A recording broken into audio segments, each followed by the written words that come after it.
So I just spent the week with Canon and they blew my mind. Find out how, coming up right now.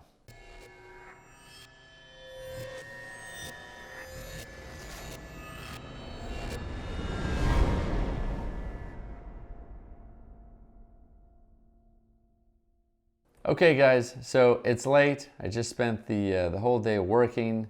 I wanted to do this video for you to get you this information as soon as possible on a camera that is coming out. Forgive me if I leave something out. I'm going to do the best I can, but I'm getting this video to you because I want you to have the information first and fast. So I just spent a whole week in Tucson, Arizona with one of the Canon reps that I know, David Coy, and some of the world's best photographers, which includes Nick Didlick, you got Jeff Haynes, Richard Lamb, Paul Giroux, Rick Wilking. I mean, these guys, Rick's my guy. If you look these guys up, you'll see some of the amazing pictures they've taken, shots they've taken. We're talking like Chicago Bulls games, we got Breitbart, Super Bowls, Olympics, just amazing shots. The presidential debates. Even one of my favorite shots is when Mike Tyson bit off Evander Holyfield's ear. These guys, big time guys, and I'm not just name dropping, actually give thanks to them because it's an honor to work with them and learn from them if they happen to check this out. But so we're all checking out the Canon cameras, and like a lot of you are, I was kind of wondering what's going on with Canon. How are they going to deal with Sony just keep putting out cameras, and whenever Canon puts out like a mirrorless camera, it just doesn't seem to cut it or even come close. So I was able to actually try a new Canon camera, which is the EOS M50. And I'm going to put the picture up here so you can actually see that I did do it. But I wasn't allowed to videotape myself or record myself using the camera. It's pretty secretive. They just want to get the buzz going, which they did a good job. So this experience, literally, it blew me away. Here they go.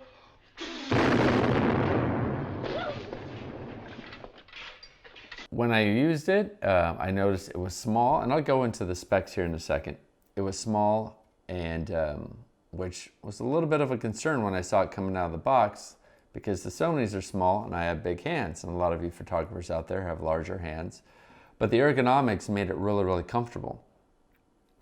Being able to adjust the exposure by the shutter button up at the top was great, instead of having to use the dial like we do on the Sonys, which is right near the screen. That just isn't as comfortable for me. Maybe it'll be a little bit different for you, but for me, I loved the ergonomics, and it didn't actually feel as small as it looked in my hands.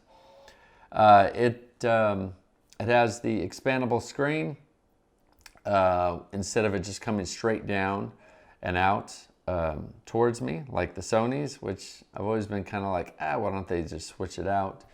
I know that's supposed to help with the weatherproofing, but I kind of wanted to see that. Canon has done that.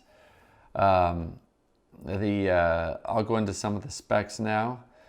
It's got 24 megapixels, 24.2. It shoots 10 frames a second, which is fast. It is the Digic 8 processor. It's got Wi-Fi, NFC, Bluetooth. It's got an electronic viewfinder. Yes, good job. It's got 4K. So finally, Canon has 4K on this. It has a touch screen, so it doesn't have that in the 6300. It has a microphone jack on it. Good job. This is their target market, I'm assuming, is going to be, from my conversations, people who like to vlog and do YouTube videos. but this camera is good for other people as well. People traveling, they want something small and light. This camera is perfect for that. Let's see here, what else we have? So battery life, let's go to the battery life. Like I said, I'm tired. It's been a long day, but I'm gonna go ahead and scroll through here so I can get you a lot of the information instead of you having to go search for the website. So the autofocus points, actually they bumped it up quite a bit. You can go 99, but it does go up to 143, which is great. It does focus pretty fast. Let's see here. And it was noticeable when I was using that. It definitely focused good enough for me, especially when you're comparing it to its competitor. So let's see here. That touch screen is really nice. Touch focus. Let's see. White balance, viewfinder. The viewfinder has 2,363,000 dots. Continuous shooting. It's going to give you 10 frames a second for up to 33 frames in JPEG and 10 frames in RAW. Let's see, with servo autofocus, approximately 7.4 shots, up to 47 frames. That's pretty good. It's going to give you, in battery life, it's going to give you 235 shots. In eco mode, approximately 370 shots, and then movie recording, it's going to do 85 minutes. It's a really good camera. Like, I really, really liked it. I was impressed, and I was under the impression that this is going to change the line of their full frame cameras as well. So watch out. This is considered their entry-level camera.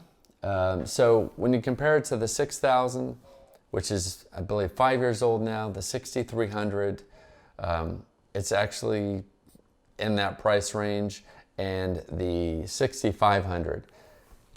The fact that it has the microphone jack, the touch screen, the 4K, electronic viewfinder, it's a standard SD card. This camera is going for $899. They have a movie pack, a lot of different options as far as bundles. I think it's great. It comes with, I believe it's a 10 to 45 lens. Let's see here. Yeah, 15 to 45. So that's pretty good. Yeah, you're gonna love it. So I recommend it, absolutely. This is coming from a Sony guy. I use all Sony cameras when I'm shooting weddings. We're filming right now on the Sony A7R II. I just bought Austin an A7 II. So I'm not by any stretch of the imagination a pro Canon guy, but I got a call like I see it. They have definitely stepped it up, and makes me wonder where the heck is Nikon in all this. So watch out for more Canon stuff. I actually have more information on some other cool things that are coming out for Canon, but I wanted this just to be about the M50. You're gonna love it. I mean, the price point, I think this is the camera to get right now. So unless Sony were to drop that $6,500 price, have fun with this one. You're definitely gonna love it. They have a bunch of lenses that you can use, and they do have an adapter that you can use the EFS lenses on. So have fun with it. Let me know if you have other questions. There's probably something I forgot to put in there. I mean, there's so much information. I only have this camera for an hour. I had a great time. So hopefully this helps. Look for it. Let me know. Hit the like button, subscribe, and give me your thoughts. Be cool about it, and let me know what you think. All right? I'll talk to you guys soon. See you on the next video. Take care.